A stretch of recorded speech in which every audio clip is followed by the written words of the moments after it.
मुख्यमंत्री की शुरुआत सबसे बड़ी चुनावी खबर के साथ करेंगे। बिहार चुनाव के पहले चरण में बम्पर मतदान के बाद एनडीए का जोश हाई है। पहले चरण में अभी आधा बिहार ने मतदान किया, लेकिन अभी से ही एनडीए नेताओं को पूरा भरोसा हो गया है कि बिहार में फिर से एनडीए सरकार बनाने जा रही है। और अभी से ही मुख्यमंत्री के चेहरे पर भी बीजेपी नेताओं ने मुहर लगा दी है कि सीएम नीतीश कुमार ही रिकॉर्ड 10वीं बार बिहार के सीएम पद की शपथ लेने जा रहे हैं। याद कीजिए, चुनावी साल में पहले ही दौरे पर पीएम मोदी ने नीतीश कुमार को अपना लाडला मुख्यमंत्री बताया और अब पूरी बीजेपी ये दावा कर रही है कि नीतीश के नेतृत्व में ही एनडीए की सरकार बनेगी। हमारे लाडले मुख्यमंत्री नीतीश कुमार जी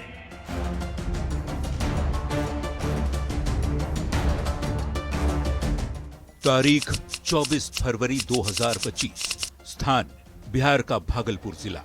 ये वो तारीख है जब चुनावी साल में प्रधानमंत्री नरेंद्र मोदी ने बिहार का पहला दौरा किया और सिल्क सिटी की धरती से सीएम नीतीश के काम की तारीफ करते हुए अपना लाडला मुख्यमंत्री बताया। बिहार के लोकप्रिय एवं बिहार के विकास के लिए समर्पित हमारे लाडले मुख्यमंत्री नीतीश कुमार जी। देश में 28 राज्य हैं, 8 केंद्र शासित प्रदेश हैं, 21 राज्यों में एनडीए की सरकार है। अकेले 14 राज्यों में बीजेपी सरकार चला रही है, लेकिन पीएम ने नीतीश कुमार को अपना मुख्यमंत्री बताया और लगभग 8.5 महीने बाद बिहार में चुनाव के लिए जब पहले चरण का मतदान हुआ तो बम्पर वोटिंग देख पूरी बीजेपी ये दावा कर रही है कि नीतीश कुमार रिकॉर्ड 10वीं बार बिहार के मुख्यमंत्री पद की शपथ लेने जा रहे हैं। ये सवाल बार बार पूछा जा रहा है, आपका मुख्यमंत्री चेहरा स्पष्टता से बताइए कौन है? नीतीश कुमार मुख्यमंत्री बनेंगे, 5 साल रहेंगे? देखिए, उन्हीं के नेतृत्व में चुनाव हो रहा है जी, स्वाभाविक है कि वो होंगे। गुरुवार को बिहार में पहले चरण का चुनाव संपन्न हुआ और अगली ही सुबह शुक्रवार को रक्षा मंत्री और बीजेपी के कद्दावर नेता राजनाथ सिंह ने न्यूज 18 के group editor in chief Rahul Joshi के साथ इंटरव्यू में ये दावा किया कि सीएम नीतीश के नेतृत्व में 2/3 बहुमत के साथ एनडीए की सरकार बिहार में दोबारा बनने जा रही है। इसी बात को राजधानी पटना में केंद्रीय शिक्षा मंत्री और बिहार चुनाव प्रभारी धर्मेंद्र प्रधान ने भी दोहरा दिया और मुख्यमंत्री नीतीश को बिहार में एनडीए का ध्वजवाहक बताया। बिहार की निर्णय है। एनडीए में प्रधानमंत्री जी ने कहा, प्रधानमंत्री नरेंद्र मोदी ने खुद समस्तीपुर में कहा, नीतीश कुमार जी इस एनडीए के नेतृत्व कर रहे, उनकी नेतृत्व हम चुनाव।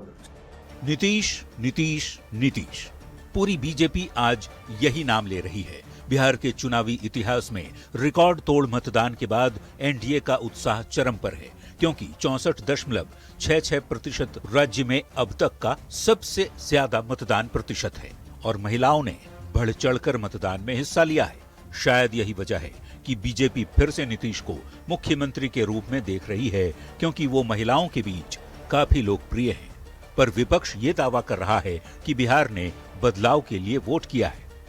जिस तरह से बिहार की जनता ने तेजस्वी जी के नेतृत्व पर विश्वास किया है, तेजस्वी जी के प्रति विश्वास और समर्थन व्यक्त किया है, और बिहार में जो बदलाव की दिशा में बिहार की जनता ने प्रथम चरण में वोट दिया, उसके बाद से बेचैनी है कि एनडीए के नेताओं डरे हुए हैं, सहम गए हैं। जिस तरह से बम्पर वोटिंग हुई है और सारा वोटिंग पैटर्न इनके खिलाफ है, इंडिया गठबंधन को बिहार की जनता आशीर्वाद देने जा रही है, तो उससे डर गए। फर्स्ट फेज की वोटिंग में ऐतिहासिक आंकड़े सामने आने के बाद राजनीतिक दल अपने अपने दावे कर रहे हैं, जबकि राजनीतिक विश्लेषक बम्पर मतदान के पीछे कई वजहों की ओर इशारा कर रहे हैं। विश्लेषकों की माने तो वोटिंग प्रतिशत बढ़ने के कई कारण हो सकते हैं, जिनमें मतदाता सूची में सुधार, स्थानीय स्तर पर बढ़ती राजनीतिक दिलचस्पी और महिलाओं की सक्रिय भागीदारी। दूसरा अहम कारण ये भी है कि प्रमुख राजनीतिक दलों के कोर वोटर ने भी इस बार पूरी सक्रियता दिखाई है।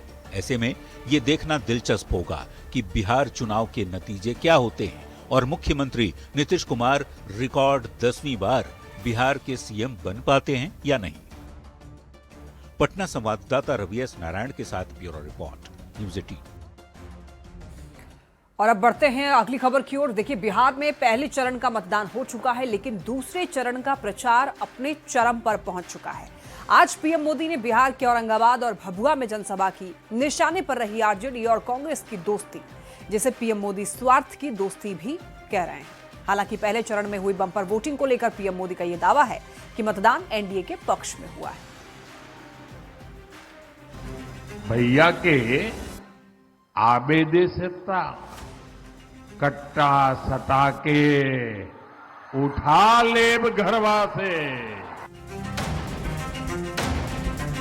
बिहार के सियासी रण में पीएम मोदी की गर्जना जारी है। शुक्रवार को पीएम मोदी ने औरंगाबाद और भभुआ में सियासी पराक्रम दिखाया। भभुआ में पीएम मोदी आरजेडी पर जमकर बरसे। पीएम मोदी ने अपने भाषण में आरजेडी के गानों का जिक्र करते हुए जमकर तंज कसा। आप अंदाजा लगा सकते हैं ये जंगल राज वाले सरकार में वापसी के लिए क्यों इतने बेचैन है। इन्हें जनता की सेवा नहीं करनी, इन्हें जनता को कट्टा दिखाकर लूटना है, मारब सिक्सर के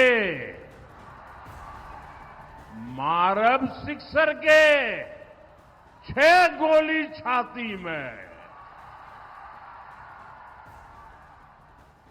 यही इनका तौर तरीका है, यही इनका प्लान है। ये आरजेडी वाले इंतजार कर रहे हैं कि कब उनकी सरकार आए और कब अपहरणीय, रंगदारी, ये पुराना गोरखधंधा फिर से शुरू हो जाए। भभुआ में पीएम मोदी ने कहा कि पहले चरण के मतदान के बाद महागठबंधन का गुब्बारा फूट चुका है। एनडीए के पक्ष में जबरदस्त मतदान हुआ है। चुनाव प्रचार के दौरान आरजेडी कांग्रेस के गुब्बारे की हवा निकलनी शुरू हो गई। एनडीए के उम्मीदवारों के पक्ष में जबरदस्त मतदान हुआ है। पीएम मोदी ने एक बार फिर कांग्रेस और आरजेडी की दोस्ती पर प्रहार करते हुए कहा कि कांग्रेस और आरजेडी की दीवार टूट चुकी है।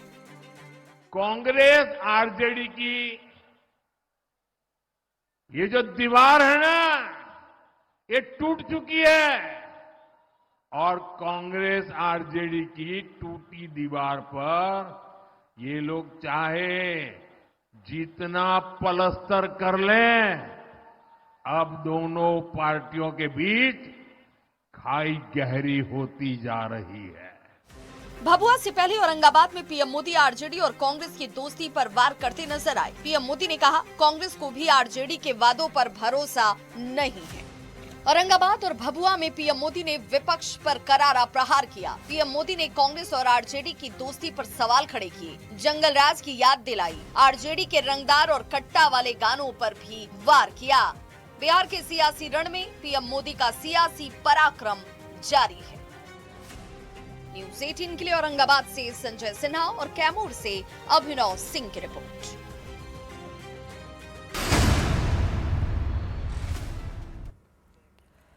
मुख्यमंत्री में अब आपको सुनाते हैं बयान बवाली, यानी ऐसा बयान जिस पर बवाल मच गया है। और देखिए, कल बिहार में पहले चरण का मतदान हुआ और मतदान के दौरान मनेर से आरजेडी प्रत्याशी भाई वीरेंद्र पोलिंग बूथ पर ड्यूटी कर रहे दरोगा से भिड़ गए। दरअसल बूथ पर पुलिस अफसर डॉक्यूमेंट्स चेक कर रहे थे, जिस पर आरजेडी उम्मीदवार भाई वीरेंद्र ने ऐतराज जताया और पुलिस अफसर को ड्यूटी करने से रोकने की कोशिश की। मामला अब थाने तक पहुंच गया है, लेकिन यहां पर जेजेडी अध्यक्ष तेज प्रताप यादव ने भाई वीरेंद्र को गुंडा, मवाली और बिहार को बर्बाद करने वाला तक कह डाला। ये सब गुंडे मवाली लोग हैं।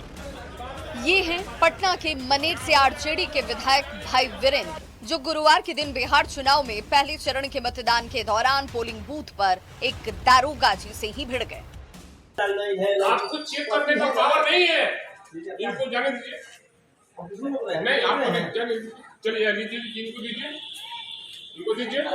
अभी देखिए ना, आपको चेक करने का पावर नहीं है, शांति व्यवस्था करने का है।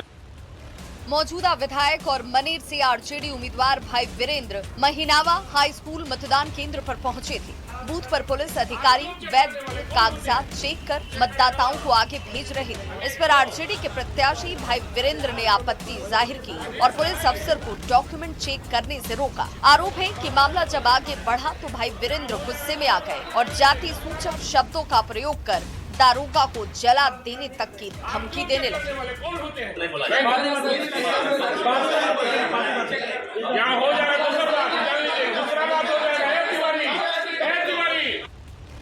चुनाव की ड्यूटी के दौरान भाई वीरेंद्र को पुलिस अधिकारी भरत तिवारी से भिड़ना महंगा पड़ गया, क्योंकि ये मामला अब थाने पहुंच चुका है। भरत तिवारी की शिकायत पर आरजेडी उम्मीदवार भाई वीरेंद्र के खिलाफ मनेर थाने में केस दर्ज किया गया है। बीएनएस लोक प्रतिनिधित्व अधिनियम की धारा लगाई गई है। मुसीबत में फंसे भाई वीरेंद्र पर सियासत भी शुरू हो गई। पिता लालू प्रसाद की पार्टी के विधायक पर केस होने के बाद बेटे तेज प्रताप यादव ने तुरंत आरजेडी पर निशाना साधा और विधायक भाई वीरेंद्र को गुंडा मवाली तक बता दिया।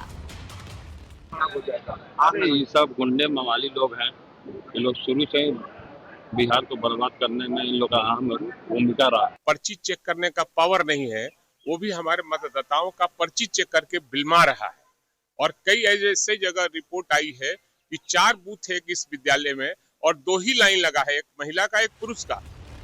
इधर तेज प्रताप ने भाई वीरेंद्र को गुंडा, मवाली और बिहार को बर्बाद करने वाला बताया। उधर भाई वीरेंद्र ने पूरे विवाद पर अपना पक्ष रखा कि पुलिस अफसर को पर्ची चेक करने का अधिकार नहीं है। मामले में दानापुर एसडीपीओ अमरेंद्र कुमार झा ने कहा कि जाति सूचक शब्दों का प्रयोग और पुलिस अधिकारी को जला देने की धमकी अपराध की श्रेणी में आता है। पुलिस आवश्यक कार्रवाई कर रही है।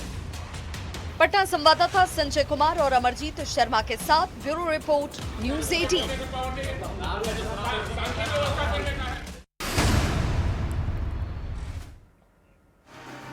मुख्यमंत्री में अब आपको दिखाते हैं चुनावी वायरल, यानी ऐसी तस्वीर जो चुनावी मौसम में वायरल हो रही है। भागलपुर के गोपालपुर में तेजस्वी की जनसभा में पुलिस को हल्का बल प्रयोग करना पड़ा। महागठबंधन उम्मीदवार प्रेम सागर के पक्ष में तेजस्वी यादव सभा को संबोधित करने के लिए पहुंचे थे, तभी अनियंत्रित भीड़ बैरिकेडिंग को तोड़ते हुए तेजस्वी के हेलीकॉप्टर तक पहुंच गई।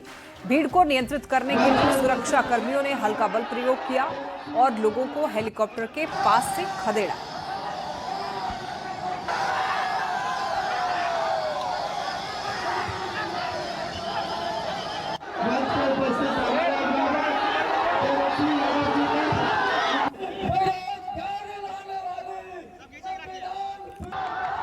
तस्वीरें आप ये देख रहे हैं, तेजस्वी यादव की जनसभा में भगदड़ जैसी स्थिति यहां पर बन गई, चूंकि उनके जो समर्थक थे, उनके चाहने वाले उनके करीब जाना चाह रहे थे, लेकिन वहां पर भीड़ ज्यादा हो गई। इसकी वजह से पुलिस को हल्का बल का प्रयोग करना पड़ा और वहां से लोगों को खदेड़ा गया।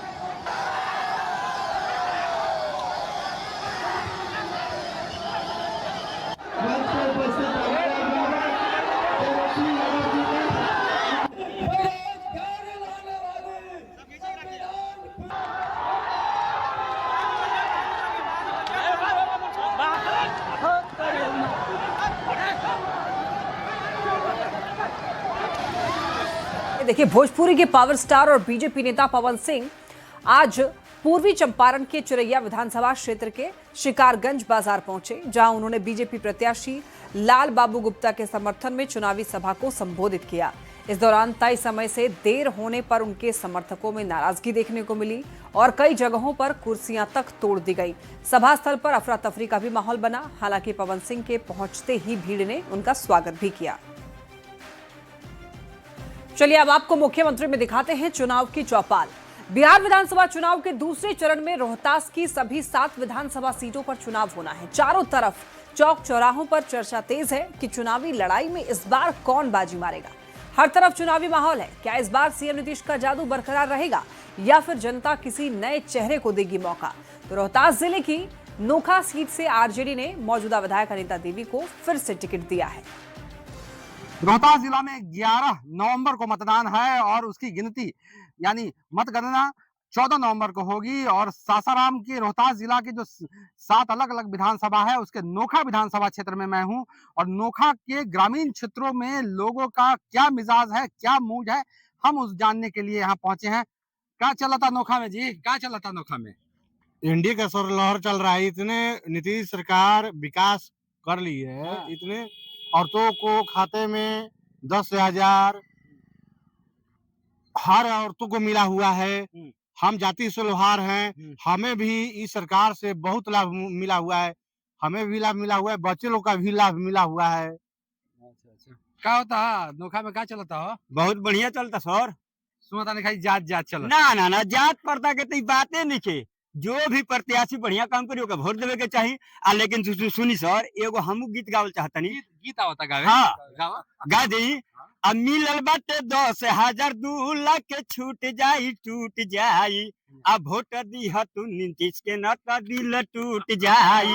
वोट दीह ना नीतीश के दिल टूट जाई। मिलल बाटे 10,000 2 लाख दीदी देख छूट जाई। अब वोट दीह ना नीतीश के न त दिल टूट जाई। यही है जी, मिला है हम लोग को, मिला है। क्या नाम है? मेरा चंदन कुमार। आप वर्कर हैं क्या? सुनील लोहार पार्टी से जुड़े हैं? नहीं पार्टी से नहीं जुड़े हैं सर। अपने समाज को हम कन्विंस कर रहे हैं कि नीतीश सरकार को। और क्या चल रहा है सर नोखा में? बड़ा सुनते हैं जाते जात पर वोट चल रहा है। कुछ नहीं है। क्या चल रहा है? विकास के नाम पर वोट मिल रहा है यहाँ पे। गांव में तो रोड बनिए गया है पूरा, देख रहे हैं बिजली का खंभा भी है, लाइन भी है। तो इसी पर ना वोट मिल रहा है। अभी बहुत कुछ कमी है यहाँ पे। यहाँ तो दुइये धारा चल रहा है। देख रहे हैं कि एक तरफ नीतीश जी हैं, एक तरफ वो अनीता देवी जी हैं जो यहाँ की विधायक हैं। तो भी उनके लोग भी कह रहे हैं बहुत विकास हुआ है, और नीतीश जी के भी लोग कह रहे हैं यहाँ पर उस तरह का विकास नहीं हुआ है। और यहाँ विकास का नाम पर वोट चल रहा है, और जाति पाति का कोई यहाँ महत्व नहीं है। सब लोग एनडीए को वोट दे रहे हैं। तो नोखा जो है वो काफी अहम सीट रहा है, और ये इलाका जो है काफी सुखी संपन्न रहा है। धान का कटोरा कहा जाता है, और ऐसी यहाँ के लोगों का कहना है कि ये जो इलाका है इसमें इतना दम है कि पूरे बिहार का पेट भर सकता है। काफी उन्नत यहाँ की खेती होती है। तो अब देखना है कि नोखा में 11 नवंबर को यहाँ की जनता क्या